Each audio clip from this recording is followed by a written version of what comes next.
자, 네 번째 주제는 빅데이터 도입 프로세스 및 아키텍처입니다. 우리가 빅데이터를 기업에서 도입하려고 할 때 뭘 고려를 해야 되고, 그 다음에 어떤 단계에 따라서 진행을 해야 되는지를 알고 있다면은 빅데이터에 대한 이해를 좀 더 잘 할 수 있을 거예요. 빅데이터 도입 프로세스는 크게 3단계로 나눠집니다. 첫 번째, 두 번째, 세 번째 이렇게요. 첫 번째는 일단은 뭐 우리가 빅데이터를 도입하기 전에 도입 여부를 판단을 해야 하잖아요. 이 판단하기 전까지의 과정이 첫 번째 1단계에 해당되는데요. 빅데이터를 탐색을 하고 그 다음에 현재 우리가 하고 있는 비즈니스를 이해를 할 필요가 있겠죠. 그 다음에 우리가 가지고 있는 데이터를 파악하는 게 중요합니다. 우리가 내부적으로 수집할 수 있는 데이터가 뭐가 있고, 그리고 외부에서부터 수집할 수 있는 데이터가 뭐가 있는지, 이를 파악하는 거죠. 모 기업은 자사의 데이터를 외부 컨설팅을 맡겨서 우리가 가지고 있는 데이터가 뭔지 알아주세요라고 하는 경우도 있습니다. 한마디로 우리 집 밥그릇 숟가락 젓가락 숫자를 앞집 아줌마에게 몇 개인지 알아봐 달라고 하는 거하고 비슷하죠. 그리고 나서 비즈니스 모델을 수립하게 되는데요. 비즈니스 모델 수립하고 이제 법률적 사항들도 검토를 해야 됩니다. 특히나 요즘 이제 개인정보가 매우 강화돼서요. 개인정보법에 저촉이 되는지 않은지 이제 확인하고 그리고 나서 도입 여부를 판단한다는 거죠. 내부 비즈니스나 비용 등 분석을 통해서 도입 여부를 판단하고 그리고 나서 빅데이터를 도입해야겠다라고 하면은 바로 비싼 장비를 구매해서 시행하는 게 아니고요. 전담 조직을 구성을 해야겠죠. 전담 조직은 임원급 책임자가 있어야 될 거고요. 그 다음에 기획이나 분석, 기술 분야 중요한 전문가가 있어야겠죠. 그리고 초기에는 기업 내에 인력들이 충분하지 않으니까 외부 인력을 아웃소싱해서 활용해야 될 수도 있어요. 이렇게 해서 이제 파일럿 프로젝트, 본 프로젝트 가기 전에 파일럿 프로젝트 준비하는데요. 말 그대로 스몰 데이터를 이용해서 이제 소규모 클러스터를 구축하는데 이때는 컨설팅을 활용할 필요가 있습니다. 왜냐하면 내부적으로 빅데이터 플랫폼을 구축하고 뭔가 인사이트를 얻기 위한 일련의 과정을 아는 사람도 흔치 않고요. 또 그럴 만한 기술적인 능력을 가진 사람도 많지 않으니까 컨설팅을 먼저 활용해 봐라 이거죠. 그리고 나서 파일럿 시스템을 구축합니다. 그리고 데이터 분석 모델링, 그 다음에 샘플 데이터를 활용한다든가, 뭐 아니면 R 기반 분석 전문가, 아니면 파이썬 기반 분석 전문가 등 데이터 분석 전문가 투입해서 데이터를 분석을 하는 거죠. 분석하고 나서 분석한 모델을 평가를 하고, 그 다음에 병렬 처리 컨버팅도 수행해 보는 거죠. 이렇게 해서 비용 대비 효율 가능성을 파악하고, 그러고 나서 이 본격적으로 도입했을 때 투자 가치가 있다라고 하면은 어떻게 해요? 본 프로젝트로 넘어가는 것이죠. 무턱대고 우리 한번 해볼까? 또 많은 기업들이 초창기에는 이 단계였습니다. 우리는 우리 비즈니스 잘 이해하고 있어. 걱정 마. 우리 데이터 잘 알고 있어. 걱정 마.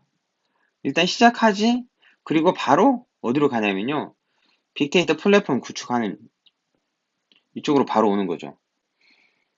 사실 빅데이터 플랫폼이 저렴하다곤 하지만 막상 구매하려고 하면은 그렇게 저렴하진 않습니다. 하드브 경우에는 노드 하나당, 그 컴퓨터 하나당 1억 원이 호가하는 경우도 있어요. 20대의 노드로 구매하면 20억 원이 드는 것이죠. 사실 뭐 안에 OS가 없고 그다음에 하드도 설치하지 않은 말 그대로 뭐 깡통 서버를 산다면은 뭐 1억 원이면 20대 살 수 있는 거를 거기 안에 뭐 온갖 하드 에코시스템을 설치하고 그러고 나면은 이게 10배 또는 20개로 뛰어서 비싼 가격에 판매가 된다는 것이죠. 이렇게 가면은 나중에 그렇게 도입을 했는데 쓸 사람이 없어서 그냥 방치되는 경우도 많다는 거죠. 이렇게 되면 된다, 안 된다? 이렇게 안 된다는 거죠. 이렇게 하지 말고, 이렇게 하지 말고 어떻게 하라고요? 단계에 따라서 하는데 먼저 도입 여부를 판단하고 항상 아시겠어요? 도입 여부를 판단하고 그 다음에 ROI를 판단하고 그리고 나서 이제 본 프로젝트로 들어갈 준비를 한다는 건데요. 본 프로젝트 들어갈 때 제일 중요한 거는 뭐냐면요. 인력 확보예요. 어떻게 하면 인력을 확보할 수 있을 건가? 인력 확보가 안 된다면 내부 인력을 교육시키거나 아니면 경험 있는 컨설팅을 파트너로 두는 것이지요. 그리고 나서 이제 빅데이터 플랫폼을 이때 구축하는 거예요. 근데 보통은 오픈소스 플랫폼을 이용해서 구축해도 되겠죠. 제품을 구매해도 되고요. 아니면은 오픈소스를 가져다가 직접 구축해도 되는데 가격 차이는 굉장히 차이가 많이 납니다. 저 같은 경우는 프로젝트를 통해서 하드 플랫폼을 구축해 주는데 어, 몇 천만 원 정도밖에 안 해요. 하드 플랫폼 노드 20대에 해당을 가지고 하드 플랫폼 구축하는 비용은 보면은 하드웨어를 구매하는 비용 합쳐서 뭐 1억 원 내로 플랫폼 구축이 가능하지만은 이걸 만약에 뭐 클라우데라나 아니면 호트웍스 아니면 뭐 EMC를 통해서 제품을 구매하게 되면은 똑같은 성능의 제품을 뭐 15억 또는 20억, 10배 이상이죠. 그 훨씬 더 많은 훨씬 더 많은 비용을 주고 구매를 해야 되는 경우가 있으니까 직접 어, 인력을 확보하고 그 인력에 의해서 오픈소스 플랫폼이 구축되도록 하는 것이 필요하다는 것이죠.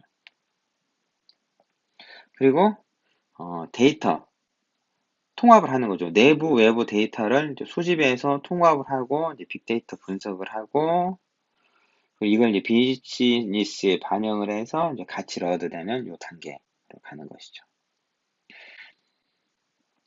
여기 빨간색 표시된 거는 하지 말라는 겁니다. 보통은 이제 뭐 현재 비즈니스 이해하고 내부 데이터 파악하고 외부 데이터 파악하고 바로 빅데이터 플랫폼 구축으로 가는데 그렇게 하지 말고 웬만하면은 단계를 따라라 이거예요.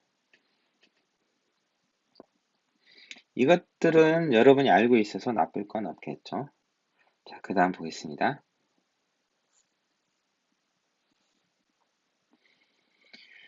빅데이터 플랫폼을 구축하기 위해서 몇 가지 전담 조직이 필요하죠. 여기 보시면은 아래쪽에 보면 데이터 사이언티스트 팀이라고 있습니다. 데이터 사이언티스트는 뭐 데이터를 분석하는 사람이죠. 분석하는 사람이 필요하죠. 근데 분석가가 보통 경우에는 이제 개발 능력도 갖게 되겠죠. 그런 사람들은 개발 분석가라고 하고요. 사실 그래서 요즘은 그 분석 능력만 있는 사람보다는 분석 능력에 개발, 즉 코딩 능력을 가진 사람을 더 원하죠.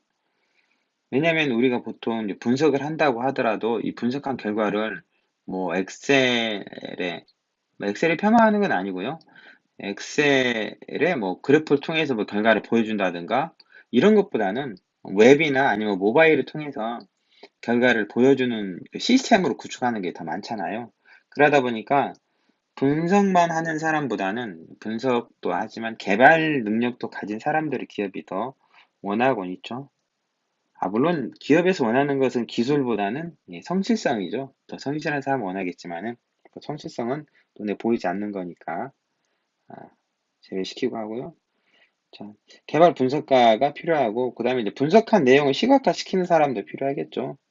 여기는 뭐 오픈소스 R인데 오픈소스 R뿐만 아니라 뭐 파이썬도 가능하겠죠. 파이썬의 경우에는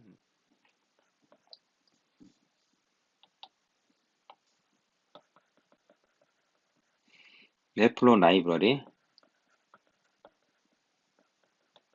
아니면 C본 이런 것들 이용하고요. 아니면은 뭐 여러 가지 자바스크립트 프레임워크들이 있습니다. 예를 들어서 뭐 D3, JS 같은 걸 이용해서도 시각화시킬 수가 있겠죠.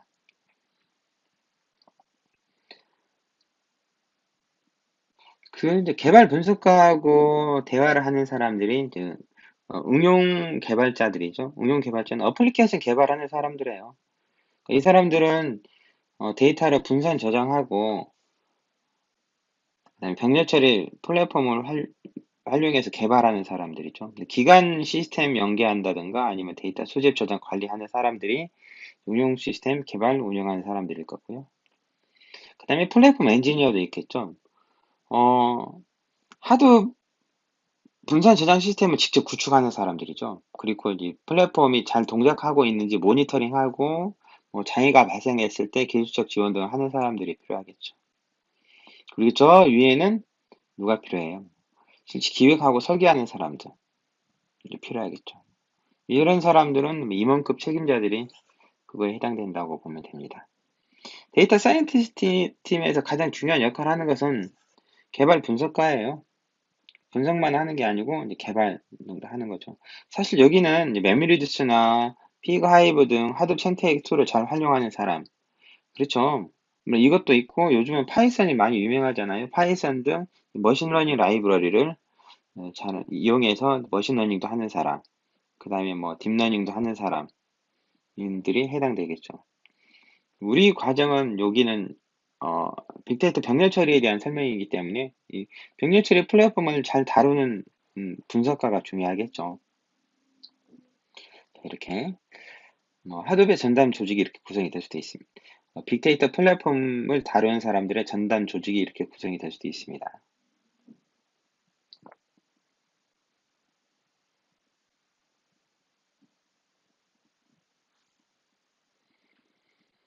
다음은 하드 기반 빅데이터 분석 아키텍처의 사례를 보여주고 있습니다. 이거는 모 회사의 시스템 구성도를 대강 그려놓은 건데요.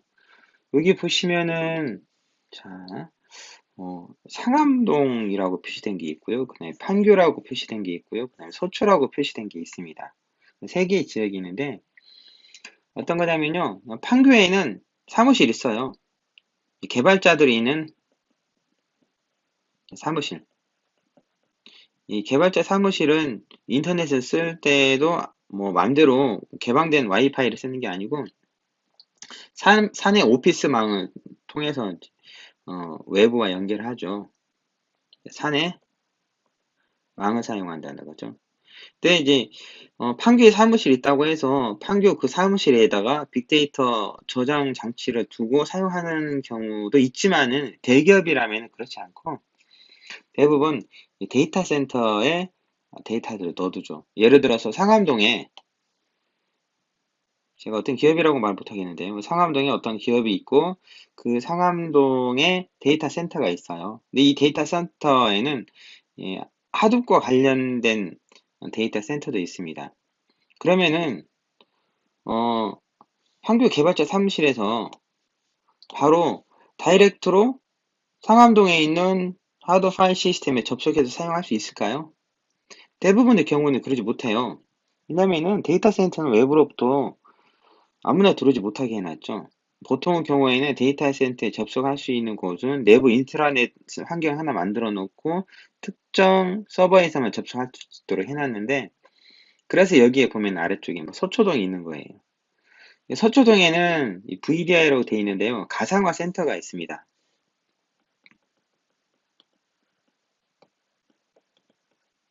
가상화 센터가 있고 이제 VPN이라는 건 그러니까 VDI 장비라고 하는 건데요. 예를 들면 VMware라는 회사의 제품의 어떤 프로그램을 윈도우에서 실행시키면요. 윈도우에서 원격 접속으로 가상화 서버에 접속을 하는 거죠. 그러면은 이 안에 뭐 새로운 윈도우가 하나 뜨는 거죠. 그리고 여기 안에서 어디로 접속을 해요? IDC 센터, 상암동에 있는 IDC 센터로 접속을 하게 되는 이런 형식을 많이 사용합니다. 그러다 보니까 데이터를 다루는 것도 외부에서는 안 되고 뭐 특정 개발자 사무실에 가야 된다든가 그리고 분석한 결과도 외부로 빼낼 수 없고 거기서만 결과를 활용해야 된다든가 이런 불편한 점이 있지만은 중요한 거는 데이터의 보안이 철저하게 지켜진다는 거죠. 이 VDI 센터는 외부에서부터 철저하게 차단이 되기 때문에 데이터 센터로 직접 들어가는 것을 막을 수가 있고요. 여러 가지 보안상 이점이 있습니다. 여러분들 중에서도 실제 기업과 프로젝트를 한다면은 이런 상황에서 프로젝트 하는 경우가 많아요. 그러니까 데이터 분석하라고 하는데 우리 데이터는 외부로부터 직접 들어올 수 없어서 반드시 회사 와서만 분석할 수 있어요 라고 하는 경우도 있습니다. 그런 경우라면은 보통 이런 구조로 돼 있다고 생각하시면 됩니다. 지역은 제가 임으로 넣은 건 아니고 모 회사에 이제 개발자 사무실이 판교에 있고 그 다음에 가상화센터가 서초에 있고 그 다음에 데이터 센터가 상암동에 있고 하는 걸 보여준 거죠. 그리고 데이터 센터로 데이터의 수집은 다이렉트로 오는 게 아니고 인트라넷 안에 그 외부 데이터를 수집해서 일단은 한번 파일 시스템으로 떨궈 놓을 저장소를 하나 두고 그 내용을 다시 한번 하드로 옮기는 이런 과정도 있고요. 중간에 분석된 결과는 백업도 해놓고 그리고 이제 웹서버를 통해서 정보도 조회할 수 있도록 하는 구조를 많이 갔죠. 핵심은 이거예요. 예. 가상화 센터를 통해서 실제 데이터 센터에 접속하도록 한다. 근데 작은 기업에서 하드 플랫폼을 구축을 하는데 서버는 한 10대나 20대 정도 가지고 한다. 이런 거라면 굳이 데이터 센터 안에 넣지 않아도 되겠죠. 자사에 서버실에다가 하드 10대, 20대 구축해 놓고 직접 다이렉트로 연결해서 써도 될 거예요. 이건 이제 대기업에서 쓰는 아키텍처를 보여주는 것이라고 생각하시면 됩니다.